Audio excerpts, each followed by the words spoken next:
today we are going to start another unit of macroeconomics, that is the balance of payment. And in this unit there are two chapters. One is the balance of payment and second is the foreign exchange rate. So today we are going to learn balance of payment. What is balance of payment? इससे पहले जो हमने unit किया था, I shared the videos with you. That was the determination of income and employment, and in that unit we analyzed the concept of that income and employment in terms of the closed economy.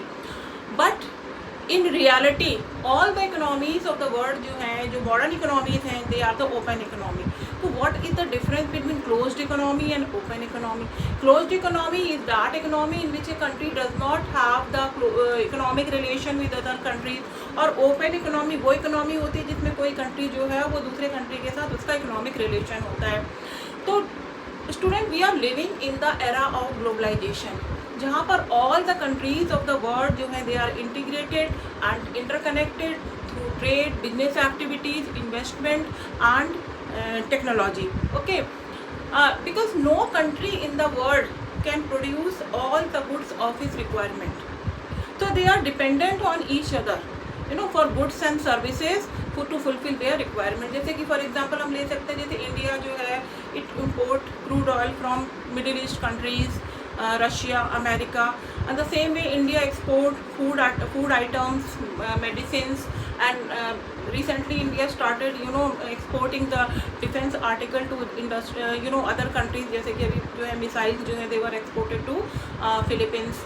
तो जो countries हैं they are just involved in the export and import of goods and services to fulfill their requirement. Okay, so it is mandatory for the government of each country to maintain the record of how much money is coming and how much money is going due to these transaction. यानी in export and import से कितना पैसा आ रहा है और कितना पैसा जा रहा है, हर गवर्नमेंट जो है इसका एक रिकॉर्ड मेंटेन करती है. चलो इसको एग्जांपल से समझ लेते हैं. फॉर एग्जांपल जैसे कोई ऑर्गेनाइजेशन या कंपनी या कोई फर्म इट मेंटेन्स इस बैलेंस शीट. तो बैलेंस शीट क्या करती है? It tells the financial status of the country, how much that organisation owns and how much it owes, यानी क्या एसेट्स है उसकी, क्या लाइबिलिटीज हैं, कितना कैश इनफ्लो है, कितना कैश आउटफ्लो है. ओके, तो same is there with the balance of payment. Balance of payment क्या है? That is the balance sheet of a country. It tells about the financial status of the country.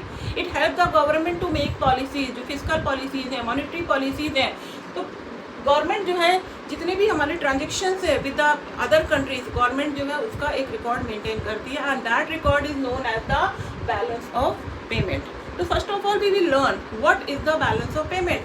तो balance of payment refers to the accounting statement of all the economic transactions between the residents of a country and rest of the world in a given period of time.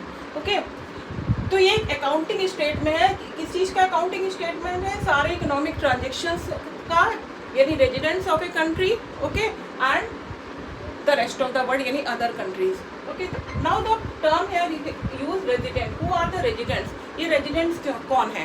These residents are nationals of a country and they include individuals, firms and government agencies who are involve in the export and import activities with other countries. अब कौन लोग जो है who are not the resident, who are not the part of the resident, जैसे कि हमारे जो tourist हो गए हैं, जो हमारे मिलिट्री पर्सनल्स हैं, डिप्लोमेटिक स्टाफ है, या फॉरेन कंपनीज की जो ब्रांचेज हैं, they are not the part of the residents of a country. Now another term here in the definition is your economic transaction. वो कौन से economic transactions हैं which take place between the residents of a country and the rest of the world. तो यहाँ पर हम economic transactions को we just divide into different categories. What are those economic transactions? तो पहला हमारा transaction है visible items, यानी items which are visible. Okay, यानी वो items which we can see, which we can touch, which can measure directly, और ऐसे visible item जो हैं they are known as the goods और द मर्चेंडाइज. तो बैलेंस ऑफ पेमेंट जो है वो हमारा रिकॉर्ड करता है क्या? Export and import of goods.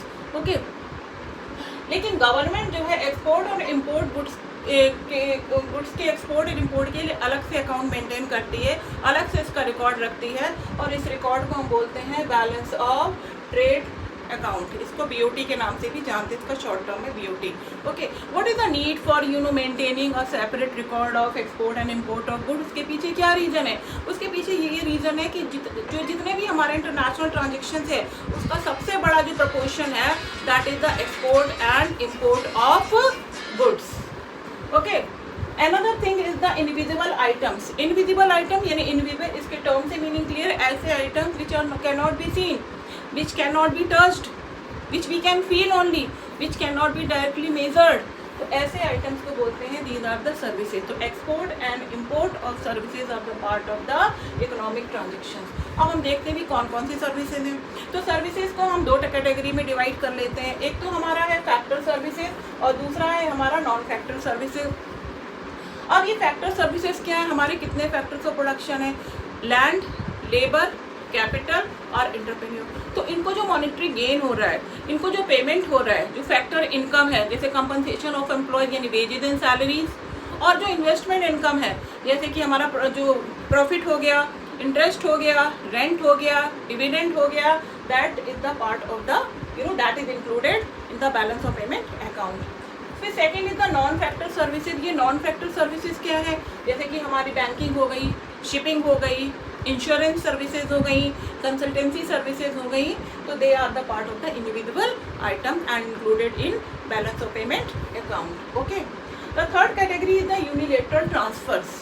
Unilateral का मतलब होता है one sided, one way transfer. ऐसे ट्रांजेक्शन जो वन वे हैं यानी जिसके against there is no productive service, जैसे कि गिफ्ट हो गया, डोनेशंस हो गया, रेमिटेंसेज हो गए, ग्रांट्स बाय फॉरेन गवर्नमेंट होगी एट्सेट्रा. जैसे कि suppose you are giving gift to someone, अगर आप किसी को गिफ्ट दे रहे हो तो you are not getting anything in return, ये वन साइडेड है.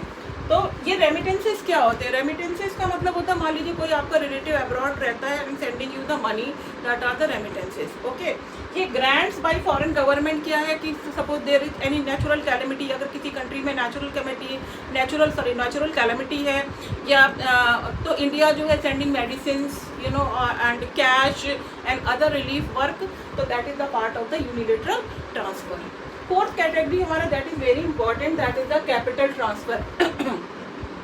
कैपिटल ट्रांसफर्स वो ट्रांसफर्स होते हैं which affect the asset and liability status of a country. तो that include capital receipts and capital payment. जैसे फॉर एग्जांपल जैसे borrowing है, borrowing से क्या है पैसा आ रहा है पर इससे क्या हो रहा है कि जो है लायबिलिटी बढ़ रही है. इसी तरह कैपिटल रिसिट में जैसे sale of the assets, sale of the asset से क्या है कि पैसा तो आ रहा है but reducing the asset of the country. Okay, इसी तरह कैपिटल पेमेंट में जैसे repayment of the borrowing, purchase of the asset जिसके लिए हमें जो है पेमेंट करना पड़ रहा है. तो these are all are the economic transactions which are the part of the balance of payment. Now we will learn about the structure of BOP. As you have done that BOP जो है that is the accounting statement of all the economic transaction between two countries. तो जो BOP account है that is prepared on the basis of the double entry system, यानी दो entry जो है एक साथ होती है. जैसे भी कोई किसी भी ऑर्गेनाइजेशन अपनी बैलेंस शीट में जो है वो यूज़ करता है डबल एंट्री सिस्टम, तो same is the BOP account जो है that is prepared using the double entry system. तो BOP अकाउंट है टू साइड, इसकी दो साइड्स होती हैं. एक तो होती है क्रेडिट साइड और second is the debit side. तो we will learn what is the credit side and what is the debit side. तो क्रेडिट साइड में वो सारे ट्रांजेक्शन्स इंक्लूड होते हैं which lead to the inflow of foreign exchange. Foreign exchange क्या है? That is the foreign currency, यानी जो भी एक्सपोर्ट इंपोर्ट जो भी इंटरनेशनल ट्रेड होता है तो वहाँ पर फॉरेन करेंसी का यूज होता है. तो वो सारे ट्रांजेक्शन जिसकी वजह से फॉरेन करेंसी आ रही, इनफ्लो हो रहा है, that is the credit side. Okay, that is the credit entry. And debit side में क्या होता है? Include all the transactions which lead to the outflow of foreign exchange, यानी जिसकी वजह से जो है वो फॉरेन करेंसी बाहर जाती है, जिन ट्रांजेक्शन्स की वजह से फॉरेन करेंसी बाहर जा रही है, तो that will be recorded on the debit side of balance of payment. Okay, now due to the double entry system, अब हम बैलेंस ऑफ पेमेंट अकाउंट में जो हम प्रिपेयर करते हैं that is on the basis of the double entry system. तो accounting sense में जो हमारा बैलेंस ऑफ पेमेंट अकाउंट है इट ऑलवेज बैलेंसेज, यानी कि ऑल द क्रेडिट जो है एंट्रीज जो हैं that are equal to the debit entries, यानी जितनी भी रिसिट्स हैं that are equal to the payments, that is in the accounting sense. But in the operational sense BOP account cannot always be balanced. ये कभी balance हमेशा balance नहीं हो सकता. It can be surplus, it can be deficit or it can be balanced. ये surplus हो सकता है, डेफिसिट हो सकता है या बैलेंस भी हो सकता है। अब ये हमारा सरप्लस बीओपी क्या होता है, ये पॉजिटिव साइन है। सरप्लस बीओपी हमारा तब होगा जब हमारा रिसिट ऑफ फॉरेन एक्सचेंज जो है that is greater than payment of foreign, यानी फॉरेन करेंसी हमारी ज़्यादा आ रही है एंड उसका पेमेंट हम कम कर रहे हैं। तो रिसिट ऑफ फॉरेन एक्सचेंज यानी foreign currency greater than payment of foreign currency and foreign exchange, तो हमारा बीओपी जो है that will be in surplus, that is the positive sign. Another is the deficit BOP यानी घाटे में, balance of payment हमारा घाटे में कब होगा, the receipt of foreign exchange यानी कि जो पैसा हमें आ रहा है उससे कम, उससे ज़्यादा पैसा जा रहा है। ओके, तो receipt of foreign exchange is less than payment of foreign exchange, यानी पैसा हम पे ज़्यादा कर रहे हैं और रिसिट यानी रिसीव हमें कम हो रहा है, तो हमारा बीओपी जो है वो घाटे में होगा।